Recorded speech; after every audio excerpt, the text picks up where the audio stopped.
নারী অধিকারের কথা তো সবাই বলে, কিন্তু বাস্তবায়ন করবে কে? আপনি করবেন?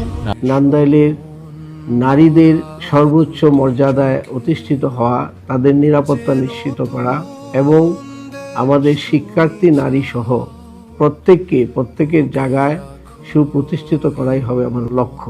বিশেষ করে আমরা নারীদেরকে তাদের যোগ্যতা অনুযায়ী কর্মসংস্থানের জন্য তৈরি করে তোলা, নার্সিং ইনস্টিটিউট তৈরির মাধ্যমে জাতীয় এবং আন্তর্জাতিকভাবে তাদেরকে যেন আমরা কর্মমুখী করতে পারি, সেই প্রচেষ্টাই থাকবে আমাদের প্রধান। অন্যদিকে হস্তশিল্প এবং তাদের প্রয়োজনীয় বিভিন্ন সমর্থন দিয়ে তাদেরকে উদ্যোক্তা হিসেবে করে তোলা, তাদেরকে রাষ্ট্রের তরফ থেকে বিভিন্নভাবে বিনিয়োগের ব্যবস্থা করা এবং নারীদের স্বাধীনভাবে ধর্ম মত নির্বিশেষে যে ধর্মের থাকবেন তাদের ধর্মীয় স্বাধীনতা এবং ধর্মীয়ভাবে সহযোগিতা দেওয়া।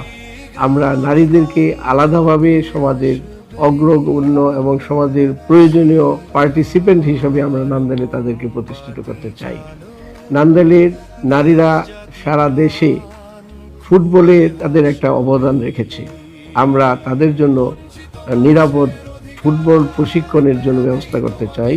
নারীরা যেন কোনোভাবে নিগৃহীত না হয়, ইভটিজিংয়ের শিকার না হয় এবং তারা সামাজিকভাবে কোনো প্রতিবন্ধকতার শিকার না হয়, আমরা সেই ব্যবস্থা। একটি নতুন সূর্যোদয়ের জন্য, একটি ন্যায়ের নান্দাইল করার জন্য, একটি সত্যিকারের মানুষের হাত শক্ত করার জন্য ভোট দিন ফুলকপিতে।